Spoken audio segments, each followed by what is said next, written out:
அனைவருக்கும் வணக்கம். பித்தப்பை நலம் என்ற ஒரு நலத்திட்ட வாட்ஸ்அப் குழுவை பற்றியான பதிவு தான் இது. அதாவது உடலில் உள்ள ராஜ உறுப்புகளில் ஒரு சிறந்த உறுப்பான பித்தப்பை இன்றுள்ள வாழ்வியல் உணவியல் ஒழுங்குகளில் நிறைய மனிதர்களுக்கு இதில் கற்கள் உருவாகிறத இன்றைக்கி பார்க்குறோம். இதற்கு காரணம் அதிகமான பொரித்த உணவுகளை சாப்பிட்றது, இரவு நேரத்தில் காலம் தாழ்த்தி உணவு அருந்துவது, இரவில் கண் விழிப்பது, இப்படி நிறைய காரணங்கள் இதுக்கு. அதாவது பித்தப்பையில் கல் உருவாவது என்பது தொற்று வியாதி கிடையாது, நம்மளே உருவாக்கிக்கிட்டால் தான் அது. நம்ம கெடுத்த நம்ம பித்தப்பையை நாம் தான் முழுமையாக சரி செய்து கொள்ள முடியும். இல்லை வேறு யாராவது சரி செய்து விடுவாங்களான்னு நீங்கள் போனீங்கன்னா பித்தப்பை அகற்றக்கூடிய நிலை தான் இன்றைக்கி ஏற்படுது. இந்த பித்தப்பை என்பது அகற்றுதல் என்பது மிக மிக கொடூரமான ஒரு செயல் சொல்லப்போனால். ஏன்னா பித்த நீர் சுரப்பு உடலில் பித்தம் என்பது, அதாவது வாதம் பித்தம் கபம் அப்படின்னு சொல்லுவோம் இல்லையா, இந்த பித்தம் என்பது தான் உடலுக்கு தேவையான ஆற்றலை வழங்குவதும் பித்தம். நமக்கு உடலில் ஏதாவது நலக்குறைபாடுகள் ஏற்படும் போது மருந்தாக செயல்படுவதும் இந்த பித்தம்தான். இதே பித்தம் எல்லை மீறி அதிகமானால் விஷமாகிறதும் இந்த பித்தம்தான். அதாவது மருந்தாக செயல்படுவதும் பித்தம்தான், ஆற்றலாக செயல்படுவதும் பித்தம்தான், அதுவே விஷமாக மாறுவதும் அதே பித்தம்தான்.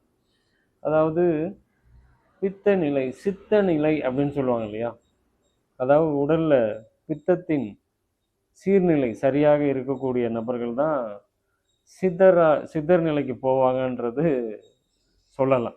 ஆமாம், பித்தா பிறை சூடா அப்படின்லாம் பாடல்கள் இருக்குது, நீங்கள் கேள்விப்பட்டிருப்பீங்க இல்லையா. அதாவது சித்த நிலை அடைவதற்கு உடலில் பித்த நிலை சீர்நிலையில் இருக்கணும். அந்த பித்தத்தையே சீர்நிலை குலைக்கிறோம் அப்படிங்கன்னா நம்மளுடைய சிந்தனையே சீர்நிலையில் இருக்காது, நம்மளுடைய சிந்தனையே எடாது. நமக்குள்ள சிந்தனை என்பது இறைவன் நம்மளோட உருவாடக்கூடிய ஒரு அற்புதமான ஒரு நிலை. இது மனிதர்களுக்கு மட்டுமே வாய்க்கப்பெற்ற ஒரு அற்புத கொடை இது, இந்த பித்த நிலை. இந்த சிந்தனை மேம்பாடு என்றது, அந்த சிந்தனை மேம்பாடுக்கு மிக அடிப்படையானது பித்தத்தின் சீர்ம நிலை. வாதம் பித்தம் கபம் மூணுமே சீர்ம நிலையில் இருக்கணும். இதற்கு ரொம்ப மெனக்கடணும், ரொம்ப முயற்சி பண்ணணுமானா அப்படிலாம் ஒன்றும் கிடையாது. வாழ்வியல் ஒழுங்குகளை, உணவு ஒழுங்குகளை, மன ஒழுங்குகளை நம்ம ஒரு நிதானமான, ஒரு வரம்பு மீறாமல், ஒரு எல்லைக்குட்பட்டு, எல்லைனா ஏதாவது வகுக்கப்பட்டிருக்கு அப்படிலாம் இல்லை, நம்மளுடைய உள்ளுணர்வே நமக்கு சொல்லும். ஆழமாக நம்மளுடைய உயிரே நம்ம வழி நடத்தும். அதை மீறி எல்லை மீறும் போது தான் நமக்கு நலக்குறைபாடுகள் உடலில் ஏற்படுது. அதற்கு விதவிதமான பெயர்கள் வைக்கப்பட்டு மருத்துவங்கள் பார்க்கப்படுது. அது குணமாக்குறாங்களான்னா குணப்படுத்தவே முடியல. இன்றைக்கி அந்த நிலையை நோக்கி தான் எல்லாம் போகிறோம். உறுப்புகளை அறுத்து வீசுவது மருத்துவம் அல்ல, அதை நலப்படுத்தி கொள்வதும் நலமாக்கி கொள்வதும் தானே மருத்துவம். இது மருத்துவம் புறத்தில் இருக்கான்னா இல்லை, அது நமக்குள்ளே தான் இருக்கு. அப்படிப்பட்ட ஒரு புரிதலை உங்களுக்கு வழங்கி வழி நடத்துவது தான் இந்த இணைய வழி பித்தப்பை நலத்திட்டம் என்ற ஒரு 3 மாதம் பயணிக்கக்கூடிய முறையில் வடிவமைக்கப்பட்டிருக்கு இந்த வாட்ஸ்அப் குழு. இதில் இணைஞ்சு எவ்வளவு பெரிய கற்கள் இருந்தாலும் சரி, உங்கள் பித்தப்பையில் அதிகமான வலி, அதாவது ஒரு அவசர நிலைக்கு போகக்கூடிய ஒரு நிலை கூட ஏற்படும். இதுக்கு காரணம் என்ன? சரி, இதெல்லாம் பித்தப்பையில் கல் ஏற்பட்டிருக்கு, கண்டுபிடிச்சிட்டிங்க, ஸ்கேன் பண்ணி இந்த சைஸில் இருக்குது, இத்தனை மல்டிபிள் ஸ்டோன் இருக்குது அப்படின்றதெல்லாம் கண்டுபிடிச்சிட்டிங்க, நீங்கள் பெரிய அறிவாளிகள் தான். ஏன் ஏற்பட்டுச்சு, எப்படி ஏற்பட்டுச்சு, எதனால் ஏற்பட்டுச்சு என்ற கேள்வி நீங்கள் உங்களுக்குள்ளே எழுப்புறதே இல்லையே. இது என்னமோ புறத்துலேருந்து யாரோ கொண்டாந்து உங்களுடைய பித்தப்பையில் கல்லை வச்சுட்டு போயிட்டாங்களா, இல்லை தொத்து வியாதியா, பக்கத்து வீட்டுக்காரருக்கு எனக்கும் வந்துடுச்சுன்னு சொல்ல முடியுமா? அப்படிலாம் இல்லையே. இது எப்படி ஏற்பட்டது, எதனால் ஏற்பட்டுச்சு, எப்படி ஏற்பட்டுன்ற கேள்வியை நமக்குள்ள எழுப்பும் போது விடை நமக்குள்ள ஆழமாக உணர்த்தப்படும். எப்படி ஏற்பட்டிருக்கும்? ஒன்றும் இல்லை, உங்கள் நல்லா இருக்க உங்கள் பித்தப்பையில் கல் உருவாக்குறதுக்கு வழி சொல்லி தரட்டுமா? உள்ள கல் உருவாகிறதுக்கு எப்படி உருவாக்கலாம் அப்படிங்கிற வழிமுறையை நான் சொல்லி தரட்டுமா? அகற்றக்கூடிய முறையும் நான் உங்களுக்கு வழி நடத்துகிறேன், ஏற்படுத்தக்கூடிய நிலையும் நான் சொல்லித்தரேன். ஒன்றும் இல்லை, ஒரு 3 மாதம் இல்லை 4 மாதம், 3 மாதம் 4 மாதம் தொடர்ந்து இரவில் தோசை, சப்பாத்தி, இல்லை பரோட்டா, இல்லை நீங்கள் ராத்திரியில் போய் உட்காருவீங்களே பீஸா, இல்லை இந்த தந்தூரி சிக்கன், இப்படிப்பட்ட பொரித்த உணவுகள், கல்லில் சுடப்பட்ட உணவுகளை இரவு தினமும் ஒரு 3 மாதம் தொடர்ந்து சாப்பிட்டிங்கன்னா பித்தப்பையில் அழகாக கற்கள் உற்பத்தி ஆகும். பித்தப்பையில் மட்டும் இல்லை, இதயத்தில் போகிற வாழ்வில் கூட அடைப்புகளை ஏற்படுத்திக்க முடியும் நீங்கள். இது ஒரு அற்புதமான டெக்னிக். இதை கற்றுக்கிட்டு உருவாக்குறதா இருந்தால் உருவாக்கி, சரி உருவாக்கிட்டீங்க, இது இப்படி பண்ணி தானே உருவாக்கியிருப்பீங்க நீங்கள் எல்லாருமே. இந்த உருவாக்கின கற்களை எப்படி நீக்கணும், இதை நீங்கள் தானே கெடுத்தீங்க.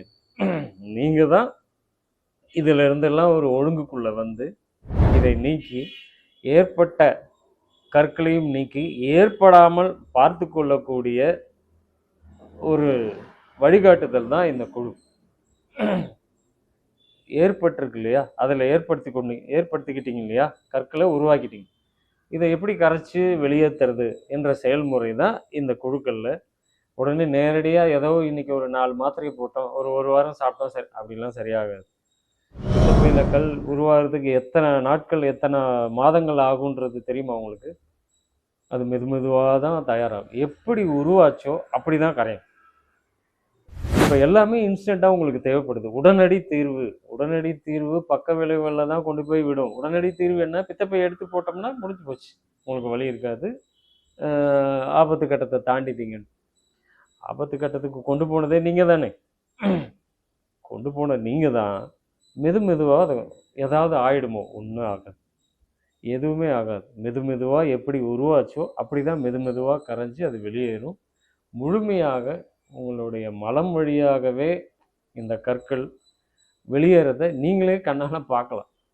பச்சை நிறத்தில் வெளியேறதை நீங்களே பார்க்கலாம். அதற்குண்டான செயல்முறைகள், அதற்குண்டான வழிமுறைகள் எல்லாமே இந்த குழுவில் உங்களுக்கு வழி நடத்தப்படும்.